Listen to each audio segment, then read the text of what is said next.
नमस्कार साहित्य प्रेमियों।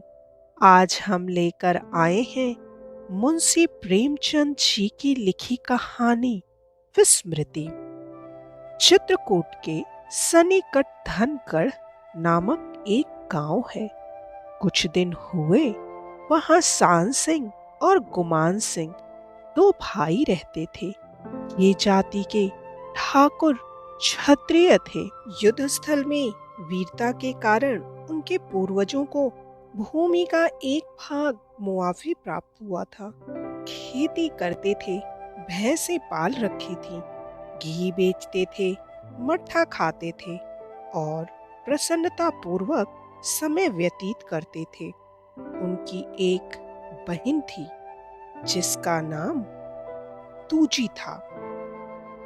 यथा नाम तथा गुण दोनों भाई परिश्रमी और अत्यंत साहसी थे। बहन अत्यंत कोमल सुकुमारी, सिर पर घड़ा रखकर चलती तो उसकी कमर बल खाती थी। किंतु तीनों अभी तक कुंवारे थे। प्रकटतः उन्हें विवाह की चिंता ना थी। बड़े भाई शान सिंह सोचते, छोटे भाई के रहते हुए अब मैं अपना विवाह कैसे करूं? छोटे भाई गुमान सिंह लज्जावश अपनी अभिलाषा प्रकट ना करते थे कि बड़े भाई से पहले मैं अपना ब्याह कर लूं। वे लोगों से कहा करते थे कि भाई हम बड़े आनंद में हैं, आनंदपूर्ण भोजन कर मीठी नींद सोते हैं, कौन यह झंझट सिर पर ले। किंतु लग्न के दिनों में कोई नाई या ब्राह्मण गांव में वर ढूंढने आ जाता तो उसकी सेवा सत्कार में यह कोई बात न उठा रखते थे। पुराने चावल निकाले जाते, पालतू बकरे देवी को भेंट होते और दूध की नदियां बहने लगती थी। यहाँ तक कि कभी-कभी उसका भ्रातृ स्नेह प्रतिद्वंदिता एवं द्वेष भाव के रूप में परिणत हो जाता था। इन दिनों में इनकी उदारता उमंग पर आ जाती थी और इसमें लाभ उठाने वालों की भी कमी ना थी। कितने ही नाई और ब्राह्मण ब्याह के असत्य समाचार लेकर उनके यहाँ आते और 2-4 दिन पूरी कचौड़ी खा कुछ विदाई लेकर वरक्षा फलदान भेजने का वादा करके अपने घर की राह लेते। किंतु दूसरे लग्न तक वह अपना दर्शन तक न देते थे। किसी न किसी कारण भाइयों का यह परिश्रम निष्फल हो जाता था। अब कुछ आशा थी तो दूजी से भाइयों ने यह निश्चय कर लिया था कि इसका विवाह वहीं पर किया जाए जहां से एक बहू प्राप्त हो सके। इसी बीच में गांव का बूढ़ा कारिंदा परलोक सिधारा। उसकी जगह पर एक नवयुवक ललन सिंह नियुक्त हुआ तो अंग्रेजी की शिक्षा पाया हुआ शौकीन, रंगीन और रसीला आदमी था। 2-4 ही दिनों में उसने पनघटों, तालाबों और झरोखों की देखभाल भली भांति कर ली। अंत में उसकी रस भरी दृष्टि दूजी पर पड़ी। उसकी सुकुमारता और रूप लावण्य पर मुग्ध हो गया। भाइयों से प्रेम और परस्पर मेल जोल पैदा किया। कुछ विवाह संबंधी बातचीत छेड़ दी, यहाँ तक कि हुक्का पानी भी साथ साथ होने लगा। सायं प्रातः इनके घर पर आया करता। भाइयों ने भी उसके आदर सम्मान की सामग्रियां जमा की, पानदान मोल लाए, कालीन खरीदी। वह दरवाजे पर आता तो दूजी तुरंत पान के बीड़े बनाकर भेजती। बड़े भाई कालीन बिछा देते और छोटे भाई तस्तरी में मिठाइयाँ रख लाते। एक दिन श्रीमान ने कहा, भैया, सांस सिंह, ईश्वर की कृपा हुई तो अब की लग्न में भाभी जी आ जाएंगी। मैंने सब बातें ठीक कर ली हैं। सांस सिंह की बाछें खिल गईं। अनुग्रहपूर्ण दृष्टि से देखकर कहा, मैं अब इस अवस्था में क्या करूंगा? हाँ, गुमान सिंह की बातचीत कहीं ठीक हो जाती तो पाप कट जाता। गुमान सिंह ने ताड़ का पंखा उठा लिया और झलते हुए बोले, वाह भैया, कैसी बात कहते हो? ललन सिंह ने अकड़कर शान सिंह की ओर देखते हुए कहा, भाई साहब, क्या कहते हो? अब की लग्न में दोनों भाभियां क्षमा छम करती हुई घर में आवे तो बात। मैं ऐसा कच्चा मामला नहीं रखता। तुम तो अभी से बुढ़ों की भांति बातें करने लगे। तुम्हारी अवस्था यद्यपि 50 से भी अधिक हो गई, पर देखने में 40 वर्ष से भी कम मालूम होती है। अब दोनों विवाह होंगे, बीच खेत में होंगे। यह तो बताओ, वस्त्र भूषण का समुचित प्रबंध है ना? सांस सिंह ने उनके जूतों को सीधा करते हुए कहा, भाई साहब, आपकी यदि ऐसी कृपा दृष्टि है तो सब कुछ हो जाएगा। आखिर इतने दिन कमा कमा कर क्या किया है? गुमान सिंह घर में गए, हुक्का ताजा किया, तंबाकू में 2-3 बूंद इत्रा के डाले, चीलम भरी, दूजी से कहा कि शरबत घोल दे और हुक्का लाकर ललन सिंह के सामने रख दिया। ललन सिंह ने 2-4 दम लगाए और बोले, नाई, 2-4 दिन में आने वाला है। ऐसा घर चुना है कि चित्त प्रसन्न हो जाए। एक विधवा है, 2 कन्याएं, एक से एक सुंदर। विधवा 2-1 वर्ष में संसार को त्याग देगी और तुम एक संपूर्ण गांव में 2 आने के हिस्सेदार बन जाओगे। गांव वाले जो अभी हंसी करते हैं, पीछे जल मरेंगे। हाँ, भय इतना ही है कि कोई बुढ़िया के कान न भर दे कि सारा बना बनाया खेल बिगड़ जाए। सांस सिंह के चेहरे पर हवाइयां उड़ने लगी। गुमान सिंह की सांस सिंह के चेहरे पर हवाइयां उड़ने लगी। गुमान सिंह की मुख कांति मलिन हो गई। कुछ देर बाद शान सिंह बोले, अब तो आपकी ही आशा है। आपकी जैसी राय हो किया जाए। जब कोई पुरुष हमारे साथ अकारण मित्रता का व्यवहार करने लगे तो हमको सोचना चाहिए कि इसमें उसका कोई स्वार्थ तो नहीं छिपा है। यदि हम अपने सीधेपन से इस भ्रम में पड़ जाएं कि कोई मनुष्य हमको केवल अनुग्रहित करने के लिए हमारी सहायता करने पर तत्पर है, तो हमें धोखा खाना पड़ेगा। किंतु अपने स्वार्थ की धुन में ये मोटी मोटी बातें भी हमारी निगाहों से छिप जाती हैं और छल अपने रंगे हुए भेष में आकर हमको सर्वदा के लिए परस्पर व्यवहार का उपदेश देता है।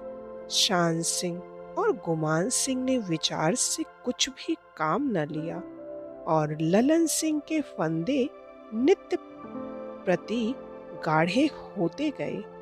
मित्रता ने यहाँ तक पांव पसारे कि भाइयों की अनुपस्थिति में भी वह बेधड़क घर में घुस जाते और आंगन में खड़े होकर छोटी बहन से पान हुक्का मांगते। दूजी उन्हें देखते ही अति प्रसन्नता से पान बनाती, फिर आंखें मिलती, एक प्रेमाकांक्षा से बेचैन, दूसरी लज्जावश सकुची हुई। फिर मुस्कुराहट की झलक होठों पर आती, चितवनों की शीतलता कलियों को खिला देती।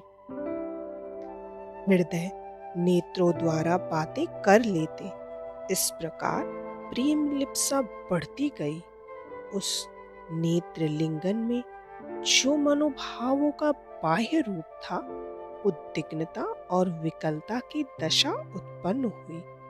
वह दूजी जिसे कभी मनिहारे और बिसाती की रुचिकर ध्वनि भी चौखट से बाहर ना निकाल सकती थी, अब एक प्रेम विवलता की दशा में प्रतीक्षा की मूर्ति बनी हुई घंटों दरवाजे पर खड़ी रहती। उन दोहे और गीतों में जिन्हें वह कभी विनोदार्थ गाया करती थी, अब उसे विशेष अनुराग और विरह वेदना का अनुभव होता। तात्पर्य यह कि प्रेम का रंग गाढ़ा हो गया। शनैः शनैः गाँव में चर्चा होने लगी। घास और कास स्वयं उगते हैं, उखाड़ने से भी नहीं जाते।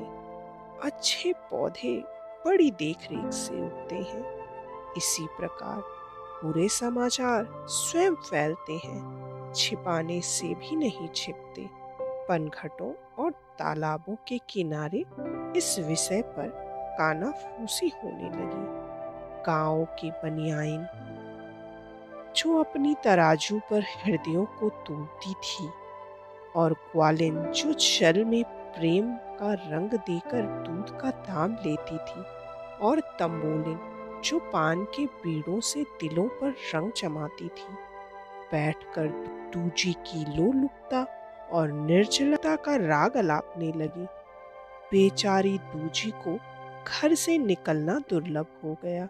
सखी सहेलियां एवं बड़ी बूढ़ियां सभी उसको ताना मारती। सखी सहेलियां हंसी से छेड़ती और वृद्धा स्त्रियां हृदय विदारक व्यंगों से। मर्दों तक बातें फैली। ठाकुरों का गांव था, उनकी क्रोधाग्नि भड़की। आपस में सहमति हुई कि ललन सिंह को इस दुष्टता का दंड देना उचित है। दोनों भाइयों को बुलाया और बोले, भैया, क्या आप अपनी मर्यादा का नाश करके विवाह करोगे? दोनों भाई चौंक पड़े। उन्हें विवाह की उमंग में यह सुधी ही नहीं थी कि घर में क्या हो रहा है। सान सिंह ने कहा, तुम्हारी बात मेरी समझ में नहीं आई, साफ साफ क्यों नहीं कहते? एक ठाकुर ने जवाब दिया, साफ साफ क्या कहलाते हो? इस शौहदे ललन सिंह का अपने यहाँ आना जाना बंद कर दो। तुम तो अपनी आंखों पर पट्टी बांधे ही हो, पर उसकी जान की कुशल नहीं। हमने अभी तक इसीलिए तरह दिया है कि कदाचित तुम्हारी आंखें खुले, किंतु ज्ञात होता है कि तुम्हारे ऊपर उसने मुर्दे का भस्म डाल दिया है। ब्याह क्या अपनी आबरू बेचकर करोगे? तुम लोग खेत में रहते हो और हम लोग अपनी आंखों से देखते हैं कि वह शौहदा अपना बनाव संवार किए आता है और तुम्हारे घर में घंटों घुसा रहता है। तुम उसे अपना भाई समझते हो तो समझा करो। हम तो ऐसे भाई का गला काट ले जो विश्वासघात करे। भाइयों के नेत्र पट खुले। दूजी के ज्वर के संबंध में जो ज्वर का संदेह था, वह प्रेम का ज्वर निकला। रुधिर में उबाल आया, नेत्रों में चिंगारियां उड़ी, तेवर बदले। दोनों भाइयों ने एक दूसरे की ओर क्रोधमय दृष्टि से देखा। मनोगत भाव जिह्वा तक ना आ सके। अपने घर आए, किंतु दर पर पांव रखा ही था कि ललन सिंह से मुठभेड़ हो गई। ललन सिंह ने हंसकर कहा, वाह भैया वाह, हम तुम्हारी खोज में बार बार आते हैं, किंतु तुम्हारे दर्शन तक नहीं मिलते। मैंने समझा आखिर रात्रि में तो कुछ काम ना होगा, किंतु देखता हूँ आपको इस समय भी छुट्टी नहीं है। सान सिंह ने हृदय के भीतर क्रोधाग्नि को दबाकर कहा, हाँ, इस समय वास्तव में छुट्टी नहीं है। ललन सिंह, आखिर क्या काम है? मैं भी सुनूं। शान सिंह, बहुत बड़ा काम है, आपसे छिपा ना रहेगा। ललन सिंह, कुछ वस्त्र भूषण का भी प्रबंध कर रहे हो? अब लग्न सिर पर आ गया है। शान सिंह, अब बड़ा लग्न सिर पर आ पहुंचा है, पहले इसका प्रबंध करना है। ललन सिंह, क्या किसी से ठन गई? शान सिंह, भाली भांति। ललन सिंह, किससे? शान सिंह, इस समय जाइए, प्रातः काल बतलाऊंगा। दूजी भी ललन सिंह के साथ दरवाजे की चौखट तक आई थी। भाइयों की आहट पाते ही ठिठक गई और यह बातें सुनी। उसका माथा ठनका कि आज यह क्या मामला है। ललन सिंह का कुछ आदर सत्कार नहीं हुआ, ना हुक्का ना पान। क्या भाइयों के कानों में कुछ भनक तो नहीं पड़ी? किसी ने कुछ लगा तो नहीं दिया? यदि ऐसा हुआ तो कुशल नहीं। इसी उधेड़-बुन में पड़ी थी कि भाइयों ने भोजन परोसने की आज्ञा दी। जब वह भोजन करने बैठे तो दूजी ने अपनी निर्दोषिता और पवित्रता प्रकट करने के लिए एवं अपने भाइयों के दिल का भेद लेने के लिए कुछ कहना चाहा। तिर्या चरित्र में अभी निपुण ना थी। बोली, भैया, ललन सिंह से कह दो घर में ना आया करे। आप घर में रहिए तो कोई बात नहीं, किंतु कभी कभी आप नहीं रहते तो मुझे अत्यंत लज्जा आती है। आज ही वह आपको पूछते हुए चले आए। अब मैं उनसे क्या कहूँ? आपको नहीं देखा तो लौट गए। शान सिंह ने बहन की तरफ ताने भरे नेत्रों से देखकर कहा, अब वह घर में ना आएंगे। गुमान सिंह बोले, हम इसी समय जाकर उन्हें समझा देंगे। भाइयों ने भोजन कर लिया। दूजी को पुनः कुछ कहने का साहस ना हुआ। उसे उनके तेवर आज कुछ बदले हुए मालूम होते थे। भोजनोपरांत दोनों भाई दीपक लेकर भंडारे की कोठरी में गए।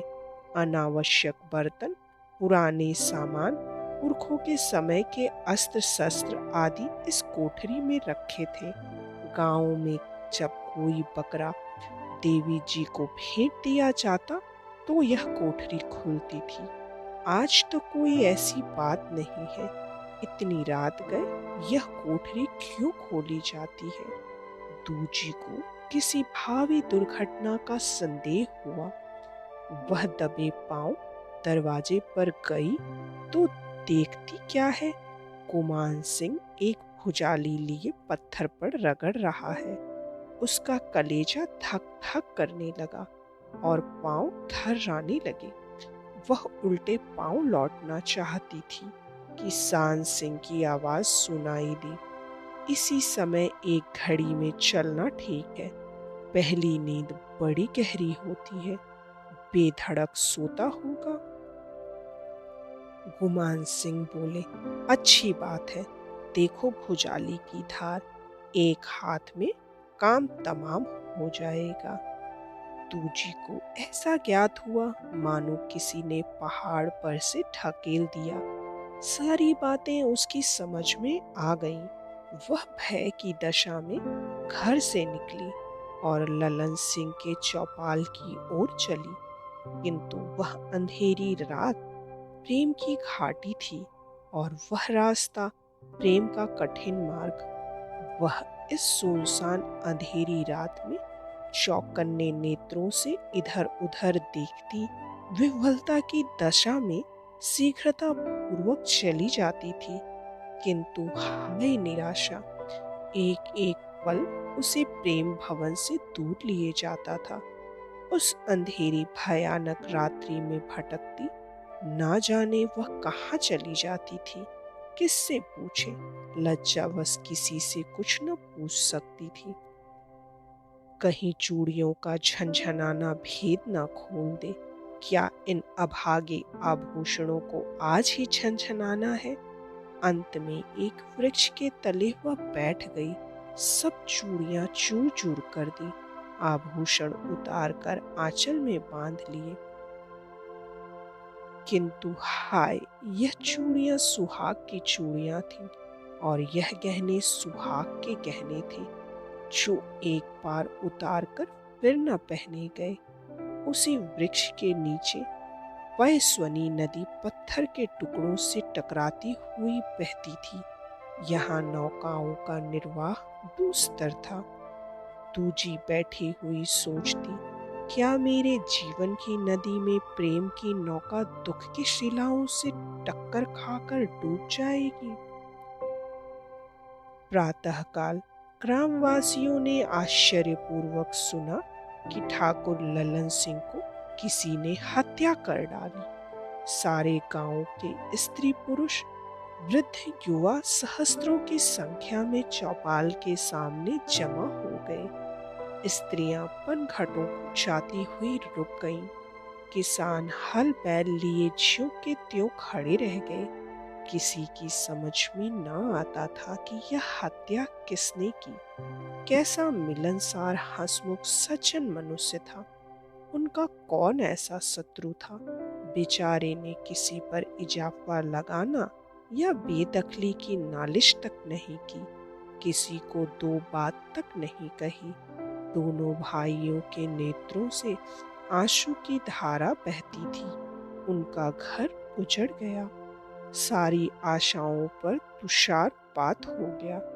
गुमान सिंह ने रोकर कहा, हम 3 भाई थे, अब 2 ही रह गए। हमसे तो दांत काटी रोटी थी, साथ उठना बैठना, हंसी दिल लगी। भोजन छाजन एक हो गया। हत्यारे से इतना भी नहीं देखा गया। हाय, अब हमको कौन सहारा देगा। सांस सिंह ने आंसू पोंछते हुए कहा, हम दोनों भाई कपास निराने जा रहे थे। ललन सिंह से कई दिनों से भेंट नहीं हुई थी। सोचे कि इधर से होते चले, किंतु पिछवाड़े आते ही सेंध दिखाई पड़ी। हाथों के तोते उड़ गए। दरवाजे पर देखा तो चौकीदार सिपाही सब सो रहे हैं। उन्हें जगाकर ललन सिंह के किवाड़ खटखटाने लगे, परंतु बल करने पर भी किवाड़ अंदर से ना खुले। तो सेंध के रास्ते से झांका। आह, कलेजे में तीर लग गया। संसार अंधेरा दिखाई दिया। प्यारे ललन सिंह का सिर धड़ से अलग था। रक्त की नदी बह रही थी।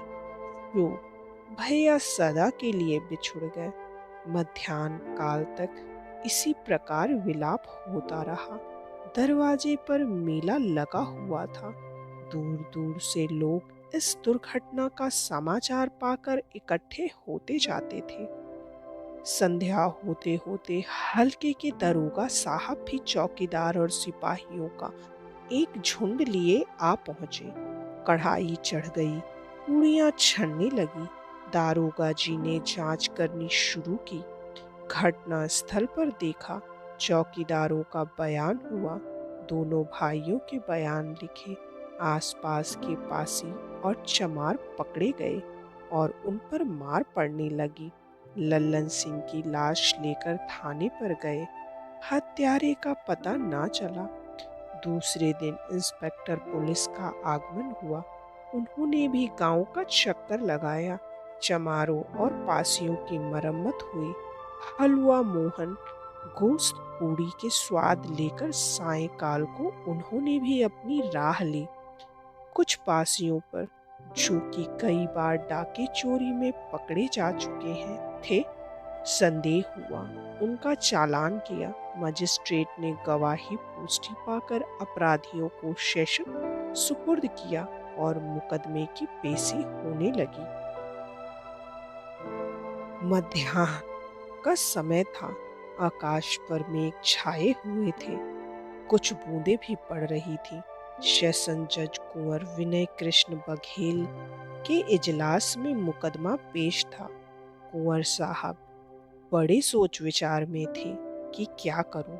अभियुक्तों के विरुद्ध साक्षी निर्बल थी, किंतु सरकारी वकील, जो एक प्रसिद्ध नीतिज्ञ थे, नज़ीरों पर नज़ीर पेश करते जाते थे कि अचानक दूजी श्वेत साड़ी पहने, घूंघट निकाले हुए निर्भय न्यायालय में आ पहुंची और हाथ जोड़कर बोली, श्रीमान, मैं सान सिंह और गुमान सिंह की बहन हूँ। इस मामले में जो कुछ जानती हूँ वह मुझसे भी सुन लिया जाए। इसके बाद सरकार जो फैसला चाहे करे। कुंवर साहब ने आश्चर्य से दूजी की तरफ दृष्टि फेरी। सान सिंह और गुमान सिंह के शरीर में काटो तो रक्त नहीं। वकीलों ने आश्चर्य की दृष्टि से उसकी ओर देखना शुरू किया। दूजी के चेहरे पर दृढ़ता झलक रही थी, भय का लेश मात्र न था। नदी आंधी के पश्चात स्थिर दशा में थी। उसने उसी प्रवाह में कहना प्रारंभ किया, ठाकुर ललन सिंह की हत्या करने वाले मेरे दोनों भाई हैं।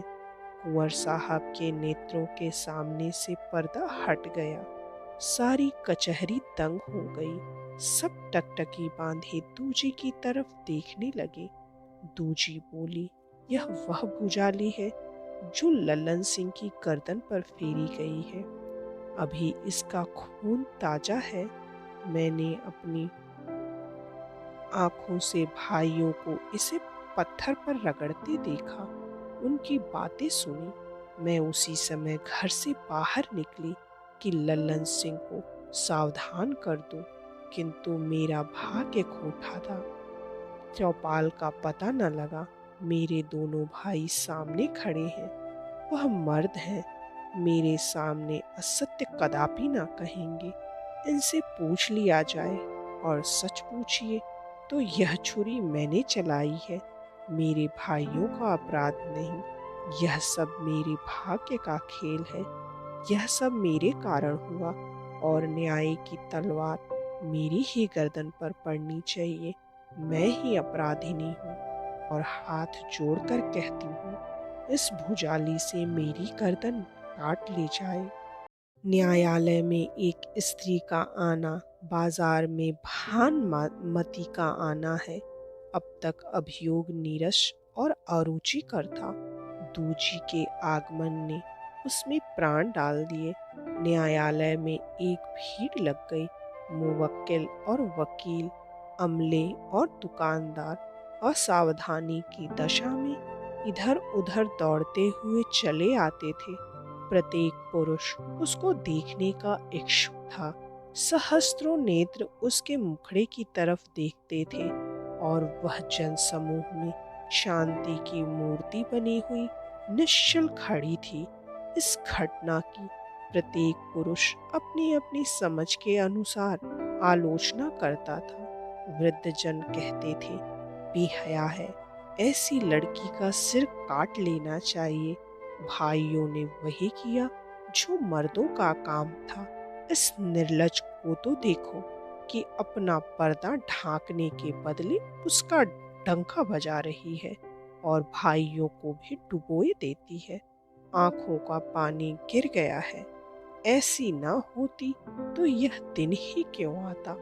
मगर नव युवकों, स्वतंत्रता पर जान न्यौछावर कर देने वाले वकीलों और अमलों में उसके साहस और निर्भयता की प्रशंसा हो रही थी। उनकी समझ में जब यहाँ तक नौबत आ गई थी, तो भाइयों का धर्म था कि दोनों का ब्याह कर देते। कई वृद्ध वकीलों की अपने नवयुवक मित्रों से कुछ छेड़छाड़ हो गई। एक फैशनेबल बैरिस्टर साहब ने हंसकर कहा, मित्र, और तो जो कुछ है सो है। यह स्त्री सहस्त्रों में एक है, रानी मालूम होती है। सर्वसाधारण ने इनका समर्थन किया। कुंवर विनय कृष्ण इस समय कचहरी से उठे थे। बैरिस्टर साहब की बात सुनी और घृणा से मुंह फेर लिया। वह सोच रहे थे, जिस स्त्री के क्रोध में इतनी ज्वाला है, क्या उसका प्रेम भी इसी प्रकार ज्वालापूर्ण होगा। दूसरे दिन फिर 10 बजे मुकदमा पेश हुआ। कमरे में तिल रखने की भी जगह न थी। दूजी कटघरे के पास सिर झुकाए खड़ी थी। दोनों भाई कई कांस्टेबलों के बीच में चुपचाप खड़े थे। कुंवर विनय कृष्ण ने उन्हें संबोधित करके उच्च स्वर से कहा, आकुर शान सिंह, गुमान सिंह, तुम्हारी बहन ने तुम्हारे संबंध में अदालत में जो कुछ बयान किया है उसका तुम्हारे पास क्या उत्तर है? शान सिंह ने गर्वपूर्ण भाव से उत्तर दिया, बहन ने जो कुछ बयान किया है वह सब सत्य है। हमने अपना अपराध इसलिए छुपाया था कि हम बदनामी बेइज्जती से डरते थे, किंतु अब जब हमारी बदनामी जो कुछ होनी थी हो चुकी है तो हमको अपनी सफाई देने की कोई आवश्यकता नहीं। ऐसे जीवन से अब मृत्यु ही उत्तम है। ललन सिंह से हमारी हार्दिक मित्रता थी। आपस में कोई विभेद ना था। हम उसे अपना भाई समझते थे, किंतु उसने हमको धोखा दिया। उसने हमारे कुल में कलंक लगा दिया और हमने उसका बदला लिया। उसने चिकनी चुपड़ी बातों द्वारा हमारी इज्जत लेनी चाहिए, किंतु हम अपनी कुल की मर्यादा इतनी सस्ती नहीं बेच सकते थे। स्त्रियां ही कुल मर्यादा की संपत्ति होती हैं, मर्द उसके रक्षक होते हैं। जब इस संपत्ति पर कपट का हाथ उठे तो मर्दों का धर्म है कि रक्षा करें। इस पूंजी को अदालत का कानून, परमात्मा का भय या सदिचार नहीं बचा सकता। हमको इसके लिए न्यायालय से जो दंड प्राप्त हो वह सिरोधार्य है। जज ने शान सिंह की बात सुनी। कचहरी में सन्नाटा छा गया और सन्नाटे की दशा में उन्होंने अपना फैसला सुनाया। दोनों भाइयों को हत्या के अपराध में 14 वर्ष काले पानी का दंड मिला। सायंकाल हो गया था। दोनों भाई कांस्टेबलों के बीच में कचहरी से बाहर निकले। हाथों में हथकड़ियां थीं, पांवों में बेड़ियां, हृदय अपमान से संकुचित और सिर लज्जा के बोझ से झुके हुए थे। मालूम होता था मानो सारी पृथ्वी हम पर हंस रही है। दूजी पृथ्वी पर बैठी हुई थी कि उसने कैदियों के आने की आहट सुनी और उठ खड़ी हुई। भाइयों ने भी उसकी ओर देखा, परंतु हाय, उन्हें ऐसा ज्ञात हुआ कि यह भी हमारे ऊपर हंस रही है। घृणा से नेत्र फेर लिए। दूजी ने भी उन्हें देखा, किंतु क्रोध और घृणा से नहीं, केवल एक उदासीन भाव से। जिन भाइयों की गोद में खेली और जिनके कंधों पर चढ़कर बाल्यावस्था व्यतीत की, जिन भाइयों पर सब कुछ न्योछावर करती थी, आज वही दोनों भाई काले पानी को जा रहे हैं, जहाँ से कोई लौटकर नहीं आता और उसके रक्त में तनिक भी गति नहीं होती। रुधिर भी द्वेष से जल की भांति जम जाता है। सूर्य की किरणें वृक्षों की डालियों से मिली, फिर जड़ों को चूमती हुई चल दी। उनके लिए अंधकार गोद फैलाए हुए था। क्या इस अभागिनी स्त्री के लिए भी संसार में कोई आश्रय नहीं था? आकाश की लालिमा नीला वर्ण हो गई। तारों के कवल खिले। वायु के लिए पुष्प शैया बिछ गई। ओस के लिए हरी मखमल का फर्श बिछ गया, किंतु अभागिनी दूजी उसी वृक्ष के नीचे शिथिल बैठी थी। उसके लिए संसार में कोई स्थान न था। जब तक जिसे वह अपना घर समझती थी, उसके दरवाजे उसके लिए बंद थे। वहां क्या मुंह लेकर जाती? नदी को अपने उद्गम से चलकर अथाह समुद्र के अतिरिक्त अन्यत्र कहीं ठिकाना नहीं है। दूजी उसी तरह निराशा के समुद्र में निमग्न हो रही थी कि एक वृद्ध स्त्री उसके सामने आकर खड़ी हो गई। दूजी चौंक कर उठ बैठी। वृद्ध स्त्री ने उसकी ओर आश्चर्यान्वित होकर कहा, इतनी रात बीत गई, अभी तक तुम यहीं बैठी हो?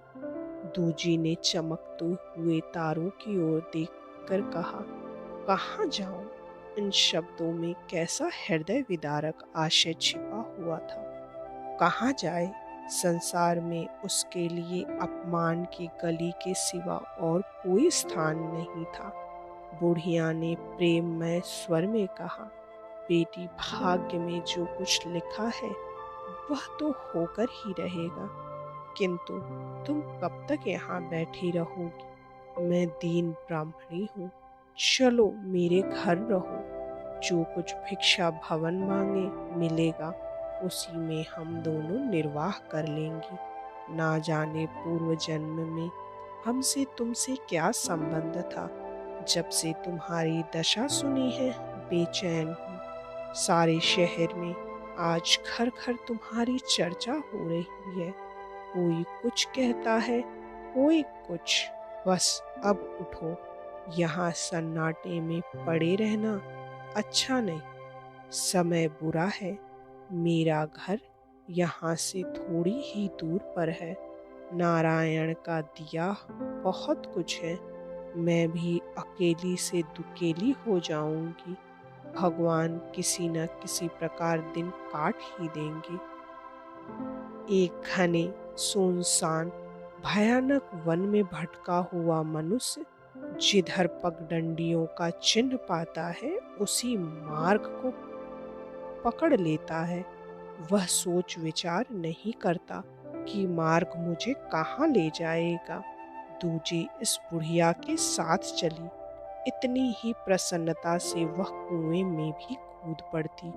वायु में उड़ने वाली चिड़िया दाने पर गिरी। क्या इन दानों के नीचे जाल बिछा हुआ था? दूजी को बूढ़ी कैलाशी के साथ रहते हुए एक मास बीत गया। कैलाशी देखने में दीन किंतु मन की धनी थी।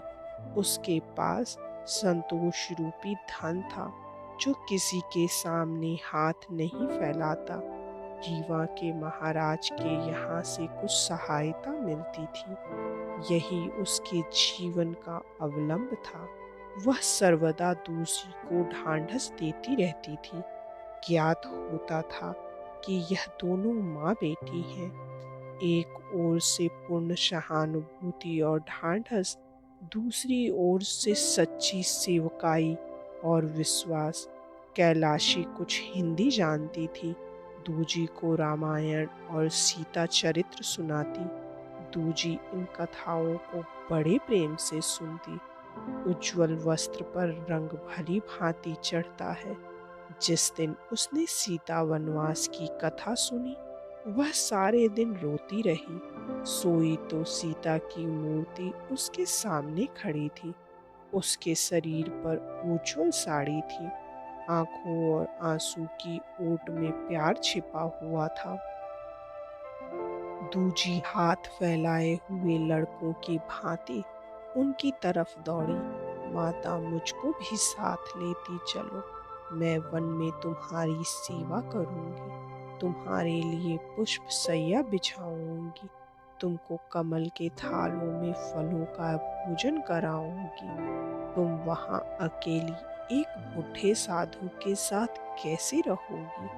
मैं तुम्हारे चित्त को प्रसन्न रखूंगी। जिस समय हम और तुम वन में किसी सागर के किनारे घने वृक्षों की छाया में बैठेंगी, उस समय मैं वायु की धीमी धीमी लहरों के साथ गाऊंगी। सीता ने उसको तिरस्कार से देखकर कहा, तू कलंकिनी है, मैं तुझे स्पर्श नहीं कर सकती। तपस्या की आंच में अपने को पवित्र कर। दूजी की आंखें खुल गईं। उसने निश्चय किया, मैं इस कलंक को मिटाऊंगी। आकाश के नीचे समुद्र में तारागण पानी के बुलबुलों की भांति मिटते जाते थे। दूजी ने उन झिलमिलाते हुए तारों को देखा। मैं भी उन्हीं तारों की तरह सबके नेत्रों में छिप जाऊंगी, उन्हीं बुलबुलों की भांति मिट जाऊंगी। विलासियों की रात हुई, संयोगी जागे, चक्कियों ने अपने सुहावनी राग छेड़े। कैलासी स्नान करने चली, तब दूजी उठी और जंगल की ओर चल दी। चिड़िया पंखहीन होने पर भी सुनहरे पिंजड़े में ना रह सकी। प्रकाश की धुंधली सी झलक में कितनी आशा, कितना बल, कितना आश्वासन है, यह उस मनुष्य से पूछो जिसे अंधेरे ने एक घने वन में घेर लिया है। प्रकाश की वह प्रभा उसके लड़खड़ाते हुए पैरों को शीघ्रगामी बना देती है, उसके शिथिल शरीर में जान डाल देती है। जहाँ एक एक पग रखना दुस्तर था, वहाँ इस जीवन प्रकाश को देखते हुए यह मीलों और कोसों तक प्रेम की उमंगों से उछलता हुआ चला जाता है। परंतु दूजी के लिए आशा की यह प्रभा कहाँ थी? वह भूखी प्यासी उन्माद की दशा में चली जाती थी। शहर पीछे छूटा, बाग और खेत आए, खेतों में हरियाली थी, वाटिकाओं में वसंत की छटा। मैदान और पर्वत मिले, मैदानों से बांसुरी की सुरीली तानें आती थी। पर्वतों के शिखर मोरों की झनकार से गूंज रहे थे। दिन चढ़ने लगा, सूर्य उसकी ओर आता हुआ दिखाई पड़ा। कुछ काल तक उसके साथ रहा, कदाचित रूठे को मनाता था, पुनः अपनी राह चला गया। वसंत ऋतु की शीतल मंद सुगंधित वायु चलने लगी, खेतों ने कोहरे की चादरें ओढ़ ली। रात हो गई। दूजी एक पर्वत के किनारे झाड़ियों से उलझती, चट्टानों से टकराती चली जाती थी, मानो किसी झील की मंद मंद लहरों में किनारे पर उगे हुए झाऊ के पौधों का साया हर थरा रहा हो। इस प्रकार अज्ञात की खोज में अकेली निर्भय वह कीर्ति पड़ती चली जाती थी, यहाँ तक कि भूख प्यास और अधिक श्रम के कारण उसकी शक्तियों ने जवाब दे दिया। वह एक शिला पर बैठ गई और भयभीत दृष्टि से इधर उधर देखने लगी। दाहिने बाएं घोर अंधकार था, उच्च पर्वत शिखाओं पर तारे जगमगा रहे थे। सामने एक टीला मार्ग रोके खड़ा था और समीप ही किसी जलधारा से दबी हुई साए साए की आवाज सुनाई देती थी। दूजी थक कर चूर हो गई थी, पर उसे नींद ना आई। सर्दी से कलेजा कांप रहा था। वायु के निर्दयी झोंके लेश मात्र भी चैन ना लेने देते थे। कभी कभी एक क्षण के लिए आंखें झपक जाती और फिर चौंक पड़ती। रात्रि ज्यों-त्यों व्यतीत हुई। सवेरा हुआ।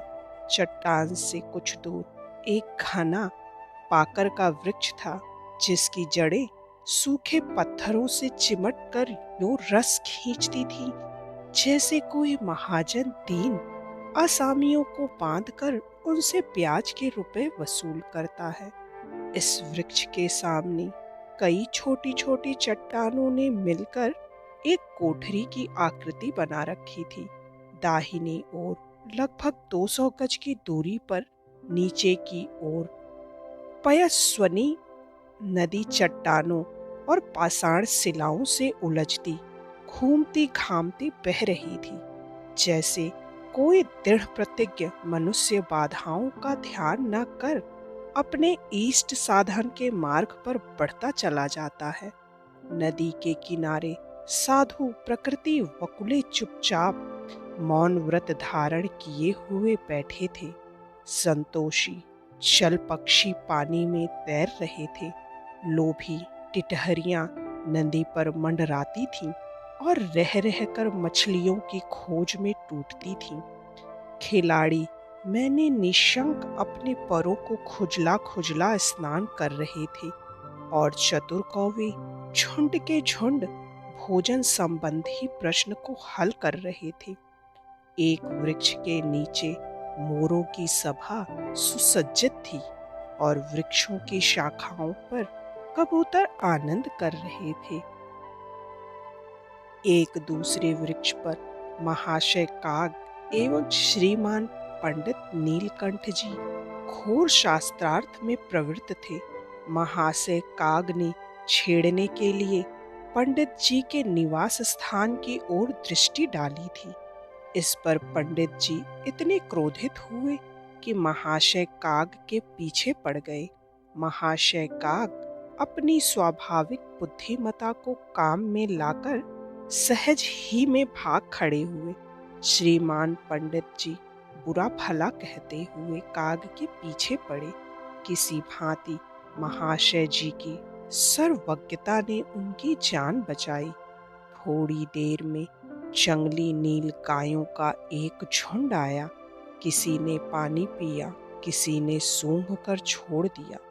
दो चार युवावस्था के मतवाले हिरन आपस में सींग मिलाने लगे।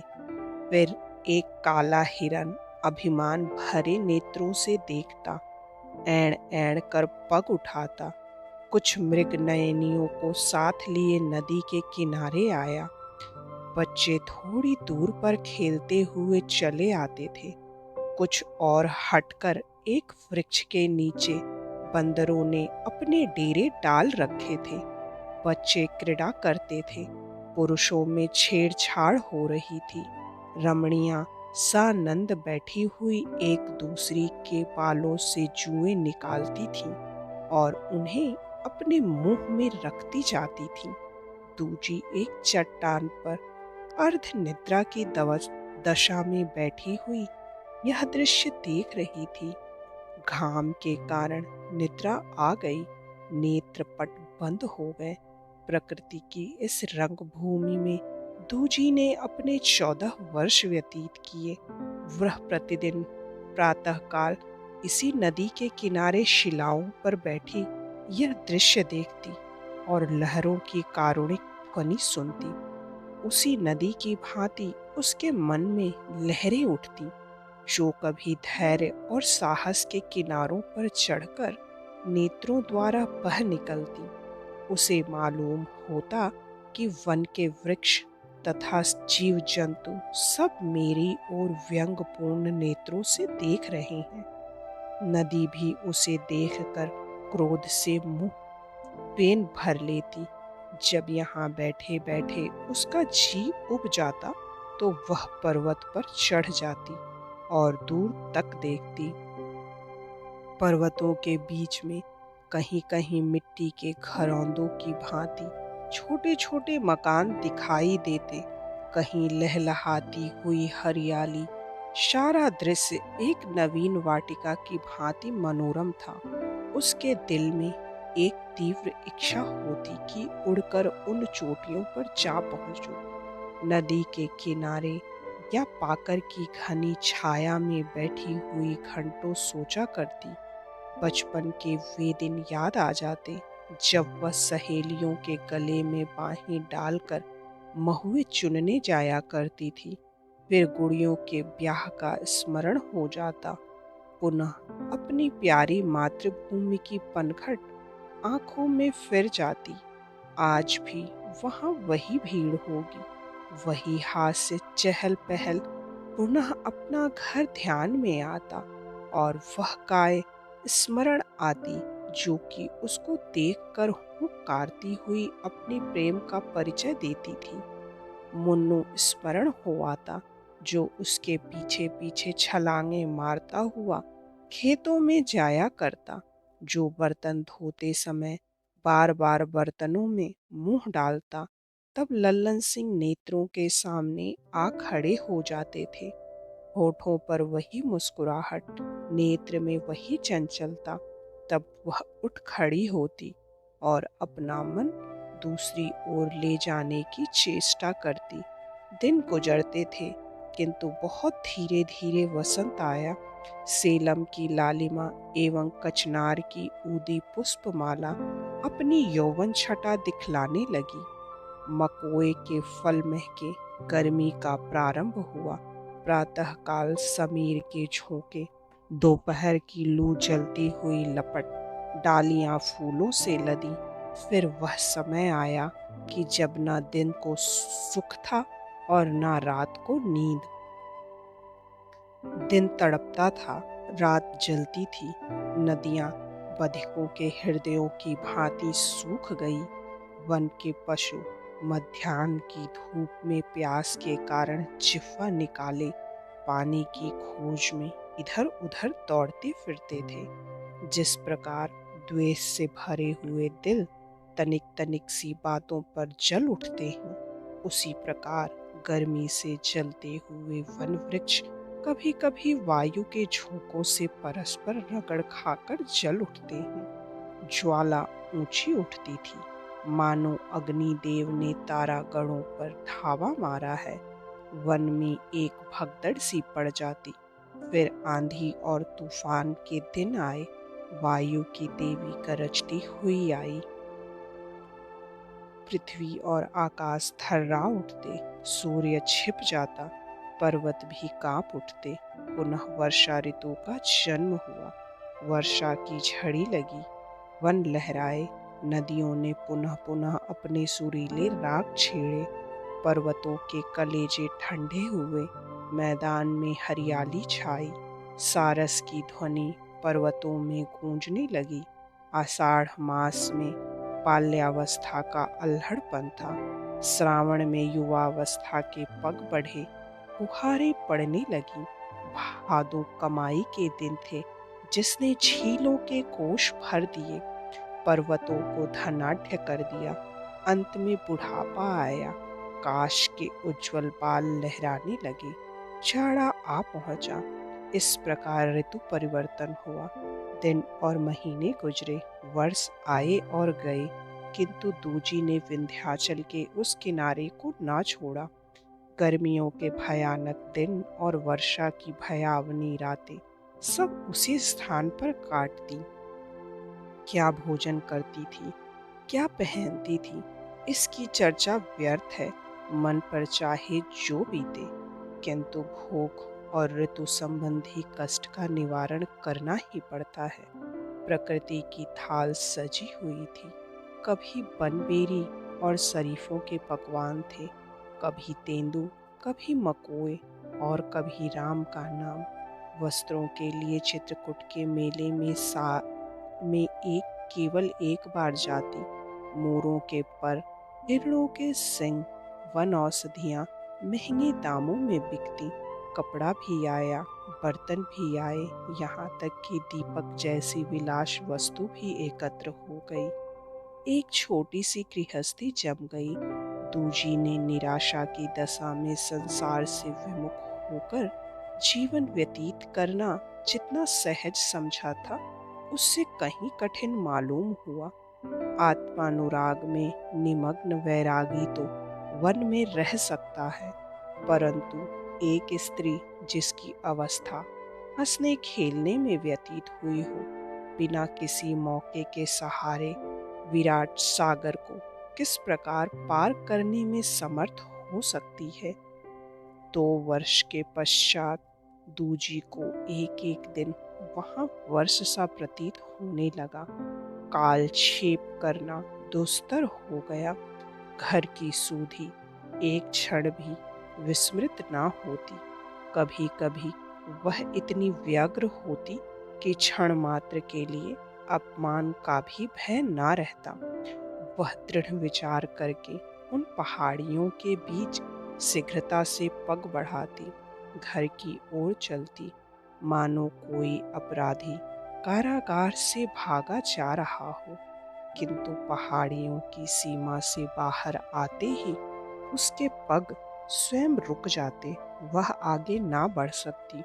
तब वह ठंडी सांस भरकर एक शिला पर बैठ जाती और फूट फूट कर रोती। फिर वह भयानक रात्रि और वही सघन कुंज, वही नदी की भयावनी गरज और श्रृगालों की वही विकराल ध्वनि। ज्यों ज्यों भीजे कामरी, त्यों त्यों भारी होए भाग्य को धिक्कारते धिक्कारते उसने ललन सिंह को धिक्कारना आरंभ किया। एकांतवास में ने उसमें आलोचना और विवेचना की शक्ति पैदा कर दी। मैं क्यों इस वन में मुंह छिपाए दुख के दिन व्यतीत कर रही हूँ? यह उसी निर्दयी ललन सिंह की लगाई आग है। कैसे सुख से रहती थी, इसी ने आकर मेरे झोपड़े में आग लगा दी। मैं अबोध और अनजान थी, उसने जानबूझकर मेरा जीवन भ्रष्ट कर डाला। मुझे अपने आमोद का केवल एक खिलौना बनाया था। यदि उसे मुझसे प्रेम होता तो क्या वह मुझसे विवाह न कर लेता? वह भी तो चंदेल ठाकुर था। हाय, मैं कैसी अज्ञान थी। अपने पैरों में आप कुल्हाड़ी मारी। इस प्रकार मन से बातें करते करते लल्लन सिंह की मूर्ति उसके नेत्रों के सम्मुख आ जाती तो वह घृणा से मुंह फेर लेती। वह मुस्कुराहट जो उसका मन हर लिया करती थी, वह प्रेम में मृदु भाषण जो उसकी नसों में सनसनाहट पैदा कर देती थी, वह क्रीड़ा में हाव भाव जिन पर मतवाली हो जाती थी, अब उसे एक दूसरे ही रूप में दृष्टिगोचर होते। उनमें अब प्रेम की झलक ना थी। अब वह कपट प्रेम और काम तृष्णा के गाढ़े रंग में रंगे हुए दिखाई देते थे। वह प्रेम का कच्चा घरौंदा जिसमें वह गुड़िया बन बैठी थी, वायु के झोंके में संभला, किंतु जल के प्रबल प्रवाह में न संभल सका। अब वह अभागी गुड़िया निर्दयी चट्टान पर पटक दी गई है कि रो रो कर जीवन के दिन काटे। उन गुड़ियों की भांति जो गोटे पट्टे और आभूषणों से सजी हुई मखमली पिटारे में भोग विलास करने के पश्चात नदी और तालाब में बहा दी जाती है, डूबने के लिए, तरंगों में थपेड़े खाने के लिए। ललन सिंह की तरफ से फिरते ही दूजी का मन एक अधीरता के साथ भाइयों की ओर मुड़ा। मैं अपने साथ उन बेचारों को व्यर्थ ले डूबी। मेरे सिर पर उस घड़ी ना जाने कौन सा भूत सवार था। उन बेचारों ने तो जो कुछ किया मेरी ही मर्यादा रखने के लिए किया। मैं तो उन्मत्त हो रही थी। समझाने बुझाने से क्या काम चलता, और समझाना बुझाना तो स्त्रियों का काम है। मर्दों का समझाना तो उसी ढंग का होना चाहिए, और होता ही है। नहीं मालूम उन बेचारों पर क्या बीती। क्या मैं उन्हें फिर कभी देखूंगी? यह विचारते विचारते भाइयों की वह मूर्ति उसके नेत्रों में फिर जाती जो उसने अंतिम बार देखी थी। अब वह उस देश को जा रहे थे जहाँ से लौटकर फिर आना मानो मृत्यु के मुख से निकलकर आना है। वह रक्तवर्ण नेत्र, वह अभिमान से भरी हुई चाल, वह फिरे हुए नेत्र जो एक बार उसकी ओर उठ गए थे। आह, उनमें क्रोध या द्वेष ना था, केवल क्षमा थी। वह मुझ पर क्रोध क्या करते? फिर अदालत के इजलास का चित्र नेत्रों के सामने खिंच जाता। भाइयों के वह तेवर, उनकी वह आंखें जो क्षण मात्र के लिए क्रोधा अग्नि से फैल गई थीं, फिर उनकी प्यार की बातें, उनका प्रेम स्मरण आता। पुनः वे दिन याद आते जब वह उनकी गोद में खेलती थी, जब वह उनकी उंगली पकड़कर खेतों में जाया करती थी। हाय, क्या वह दिन भी आएंगे कि मैं उनको पुनः देखूंगी? एक दिन वह था कि दूजी अपने भाइयों के रक्त की प्यासी थी। निदान एक दिन आया कि वह पयस्विनी नदी के तट पर कंकड़ियों द्वारा दिनों की गणना करती थी। एक कृपण जिस सावधानी से रुपयों को गिन गिन कर इकट्ठा करता है, उसी सावधानी से दूजी इन कंकड़ियों को गिन गिन कर इकट्ठा करती थी। नित्य संध्या काल वह इस ढेर में पत्थर का एक टुकड़ा और रख देती, तो उसे क्षण मात्र के लिए मानसिक सुख प्राप्त होता। इन कंकड़ियों का ढेर अब उसका जीवन धन था। दिन में अनेक बार उन टुकड़ों को देखती और गिनती असहाय पक्षी पत्थर के ढेरों से आशा के खोते बनाता था। यदि किसी को चिंता और शोक की मूर्ति देखनी हो, तो वह पयस्विनी नदी के तट पर प्रतिदिन सायंकाल देख पड़ती। डूबे हुए सूर्य की किरणों की भांति उसका मुखमंडल पीला है। वह अपने दुखमय विचारों में डूबी हुई तरंगों की ओर दृष्टि लगाए बैठी रहती है। यह तरंगे इतनी शीघ्रता से कहाँ जा रही हैं? मुझे भी अपने साथ क्यों नहीं ले जाती? क्या मेरे लिए वहाँ भी स्थान नहीं है? कदाचित शोक क्रंदन में यह भी मेरी संगनी है। तरंगों की ओर देखते देखते उसे ऐसा ज्ञात होता है कि मानो वह स्थिर हो गई और मैं शीघ्रता से बही जा रही हूँ। तब वह चौंक पड़ती है और अंधेरी शिलाओं के बीच मार्ग खोजती हुई फिर अपने शोक स्थल पर आ जाती है। इसी प्रकार दूजी ने अपने दुख के दिन व्यतीत किए। 30-30 ढेलों के 12 ढेर बन गए। तब उसने उन्हें एक स्थान पर इकट्ठा कर दिया। वह आशा का मंदिर उसी हार्दिक अनुराग से बनता रहा जो किसी भक्त को अपने इष्ट देव के साथ होता है। रात्रि के 12 घंटे बीत गए। पूर्व की ओर प्रातःकाल का प्रकाश दिखाई देने लगा। मिलाप का समय निकट आया। ईर्ष्या रूपी अग्नि की लपट बढ़ी। दूजी उन ढेरों को बार बार गिनती, महीनों के दिनों की गणना करती। कदाचित एक दिन भी कम हो जाए। हाय, आजकल उसके मन की वह दशा थी जो प्रातःकाल सूर्य के सुनहरे प्रकाश में हलकोरे लेने वाले सागर की होती है, जिसमें वायु की तरंगों से मुस्कुराता हुआ कमल झूलता है। आज दूजी इन पर्वतों और वनों से विदा होती है। वह दिन भी आ पहुंचा जिसकी राह देखते देखते एक पूरा युग बीत गया। आज 14 वर्ष के पश्चात उसकी प्यासी पलकें नदी में लहरा रही हैं। बरगद की जटाएं नागिन बन गई हैं। उस सुनसान वन से उसका चित्त कितना दुखित था, किंतु आज उससे पृथक होते हुए दूजी के नेत्र भर भर आते हैं।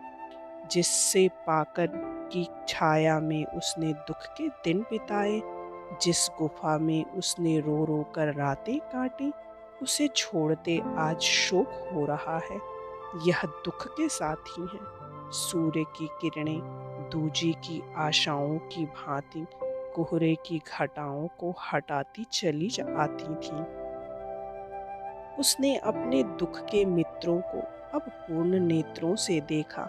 पुनः ढेरों के पास गई जो उसके 14 वर्ष की तपस्या के स्मारक चिन्ह थे। उन्हें एक एक कर चूमा, मानो वह देवी जी के चबूतरे हैं। तब वह रोती हुई चली, जैसे लड़कियां ससुराल को चलती हैं। संध्या समय उसने शहर में प्रवेश किया और पता लगाते हुए कैलासी के घर आई। घर सूना पड़ा था। तब वह विनय कृष्ण बघेल का घर पूछते पूछते उनके बंगले पर आई। कुंवर महाशय टहल कर आए ही थे कि उसे खड़ी देखा। पास आए, उसके मुख पर घूंघट था। दूजी ने कहा, महाराज, मैं एक अनाथ दुखिया हूँ। कुंवर साहब ने आश्चर्य से पूछा, तुम दूजी हो? तुम इतने दिन तक कहाँ रही? कुंवर साहब के प्रेम भाव ने घूंघट और बढ़ा दिया। इन्हें मेरा नाम स्मरण है। यह सोचकर दूजी का कलेजा धड़कने लगा। लज्जा से सिर नीचे झुक गया। लजाती हुई बोली, जिसका कोई हित नहीं है उसका वन के सिवा अन्यत्र कहाँ ठिकाना है। मैं भी वनों में रही, पयस्विनी नदी के किनारे एक गुफा में पड़ी रही। कुंवर साहब विस्मित हो गए। 14 वर्ष और नदी के किनारे गुफा में, क्या कोई सन्यासी इससे अधिक त्याग कर सकता है? वह आश्चर्य से कुछ न बोल सके। दूजी उन्हें चुपचाप देखकर बोली, मैं कैलाशी के घर से सीधे पर्वत में चली गई और वहीं इतने दिन व्यतीत किए। 14 वर्ष पूरे हो गए। जिन भाइयों की गर्दन पर छुरी चलाई, उनके छूटने के दिन अब आए हैं। नारायण उन्हें अब कुशल पूर्वक लावे। मैं चाहती हूँ कि उनके दर्शन करूं और उनकी ओर से मेरे दिल में जो इच्छाएं हैं पूर्ण हो जाएं। कुंवर साहब बोले, तुम्हारा हिसाब बहुत ठीक है। मेरे पास आज कलकत्ते से सरकारी पत्र आया है कि दोनों भाई 14 तारीख को कलकत्ता पहुंचेंगे। उनके संबंधियों को सूचना दी जाए। यहाँ कदाचित 2-3 दिन में आ जाएंगे। मैं सोच ही रहा था कि सूचना किसे दूं। दूजी ने विनय पूर्वक कहा, मेरा जी चाहता है कि वे जहाज पर से उतरे तो मैं उनके पैरों पर माथा नवाऊं। उसके पश्चात मुझे संसार में कोई अभिलाषा ना रहेगी। इसी लालसा ने मुझे इतने दिनों तक चिल्लाया, नहीं तो मैं आपके सम्मुख कदापित न खड़ी होती। कुंवर विनय कृष्ण गंभीर स्वभाव से मनुष्य थे।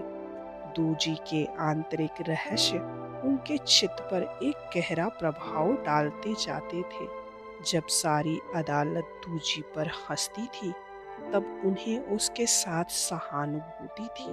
और आज इसके वृतांत सुनकर वे इस ग्रामीण स्त्री के भक्त हो गए। बोले, यदि तुम्हारी यही इच्छा है तो मैं स्वयं तुम्हें कलकत्ता पहुंचा दूंगी। तुमने उनसे मिलने की जो रीति सोची है, उससे उत्तम ध्यान में नहीं आ सकती। परंतु तुम खड़ी हो और मैं बैठा हूँ, यह अच्छा नहीं लगता। दूजी, मैं बनावट नहीं करता। जिसमें इतना त्याग और संकल्प हो, वह यदि पुरुष है तो देवता है, स्त्री है तो देवी है। जब मैंने तुम्हें पहले देखा, उसी समय मैंने समझ लिया था कि तुम साधारण स्त्री नहीं हो। जब तुम कैलाशी के घर से चली गई तो सब लोग कहते थे कि तुम जान पर खेल गई, परंतु मेरा मन कहता था कि तुम जीवित हो। नेत्रों से पृथक होकर भी तुम मेरे ध्यान से बाहर ना हो सकी। मैंने वर्षों तुम्हारी खोज की, मगर तुम ऐसी खोह में जा छिपी थी कि तुम्हारा कुछ पता न चला। इन बातों में कितना अनुराग था। दूजी को रोमांच हो गया। हृदय बल्लियों उछलने लगा। उस समय उसका मन चाहता था कि इनके से पैरों पर सिर रख दूं। कैलाशी ने एक बार जो बात उससे कही थी, वह बात उसे इस समय स्मरण आई। उसने भोलेपन से पूछा, क्या क्या आप ही के कहने से कैलाशी ने मुझे अपने घर में रख लिया था? कुंवर साहब लज्जित होकर बोले, मैं इसका उत्तर कुछ न दूंगा। रात को जब दूजी एक ब्राह्मणी के घर में नर्म बिछावन पर लेटी हुई थी, तो उसके मन की वह दशा हो रही थी जो अश्विन मास के आकाश की होती है। एक ओर चंद्र प्रकाश, दूसरी ओर घनी घटा और तीसरी ओर झिलमिलाते हुए तारे। प्रातःकाल का समय था। गंगा नामक स्टीमर बंगाल की खाड़ी में अभिमान से गर्दन उठाए समुद्र की लहरों को पैरों से कुचलता हुगली के बंदरगाह की ओर चला आता था। 1.5 सहकारी से अधिक आदमी उसकी गोद में थे। अधिकतर व्यापारी थे, कुछ वैज्ञानिक तत्वों के अनुरागी, कुछ भ्रमण करने वाले और कुछ ऐसे हिंदुस्तानी मजदूर जिनको अपनी मातृभूमि आकर्षित कर रही थी। उसी में दोनों भाई शान सिंह और गुमान सिंह एक कोने में बैठे निराशा की दृष्टि से किनारे की ओर देख रहे थे। दोनों हड्डियों के दो ढांचे थे, उन्हें पहचानना कठिन था। जहाज घाट पर पहुंचा। यात्रियों के मित्र और परिचित जन किनारे पर स्वागत करने के लिए अधीर हो रहे थे। जहाज पर से उतरते ही प्रेम की बाढ़ आ गई। मित्रगण परस्पर हाथ मिलाते थे। उनके नेत्र प्रेमाश्रु से परिपूर्ण थे। यह दोनों भाई स्नेह स्नेह जहाज से उतरे, मानो किसी ने ढकेल कर उतार दिया। उनके लिए जहाज के तख्ते और मातृभूमि में कोई अंतर न था।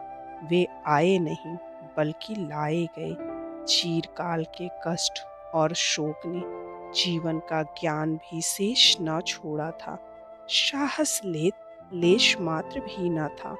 इच्छाओं का अंत हो चुका था। वह तट पर खड़े विस्मित दृष्टि से सामने देखते थे। कहाँ जाएं? उनके लिए इस संसार क्षेत्र में कोई स्थान न दिखाई देता। तब दूजी उस भीड़ में से निकलकर आती दिखाई दी। उसने भाइयों को खड़े देखा। तब जिस भांति जल खाल की ओर गिरता है, उसी प्रकार अधीरता की उमंग में रोती हुई वह उनके चरणों में चिपट गई। दाहिने हाथ में शान सिंह के चरण थे, बाएं हाथ में गुमान सिंह के, और नेत्रों से अश्रु धाराएं प्रवाहित थीं, मानो दो सूखे वृक्षों की जड़ों में एक मुरझाई बेल चिमटी हुई है, या दो सन्यासी माया और मोह की बेड़ी में बंधे खड़े हैं। भाइयों के नेत्रों से भी आंसू बहने लगे।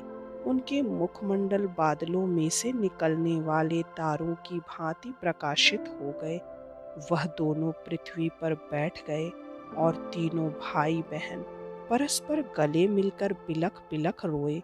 वह गहरी खाड़ी जो भाइयों और बहन के बीच में थी, अश्रुधाराओं से परिपूर्ण हो गई।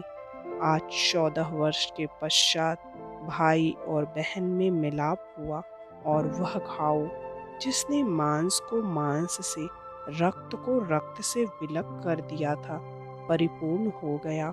और वह उस मरहम का काम था जिससे अधिक लाभकारी और कोई मरहम नहीं होता, जो मन के मैल को साफ करता है, जो दुख को भुलाने वाला और हृदय की दाह को शांत करने वाला है, जो व्यंग विषैले घावों को भर देता है।